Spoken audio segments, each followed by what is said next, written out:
Guys সন্ধ্যেবেলা আবার আমার বোন বেরিয়ে গেছে। কটা বাজে? এই গানটা এরকম কটা বাজে? 6:27। তো কেবল একটু আগে বলতে 5টা 5:30টার দিকে আমরা ঘুরে বাড়ি গেলাম চাকলা ঘুরে দিয়ে আবার কোনো রকম স্নান করে কিছু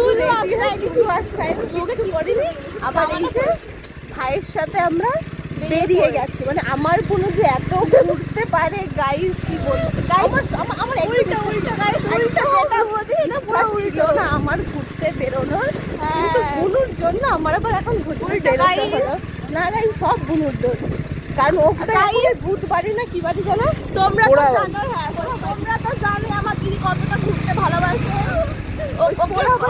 যাওয়ার কথা ছিল, আমার পোড়াবাড়ি যাওয়ার ইয়ে থেকে ভয় পেয়ে চলে এসেছে গাইস। আমার পোড়াবাড়ি ঘোরা সব মিটে গিয়েছে। ওটা ঘোরার শখ, ওকে বারণ করলাম যাস না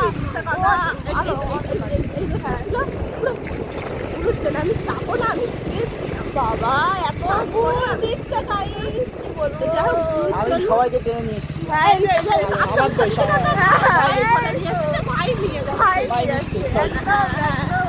চলো দেখি ভাই আর কোথায় আমাদের নিয়ে যায়। এই যে রাস্তাটা পুরো ফাঁকা, একটা সামনে গাড়ি আছে তো ভাইয়া না হলো হচ্ছে হ্যাঁ সেটাই আমাদের কোনো ব্যাপার। আমাদের 10টা পর্যন্ত 10টা বাড়ি 10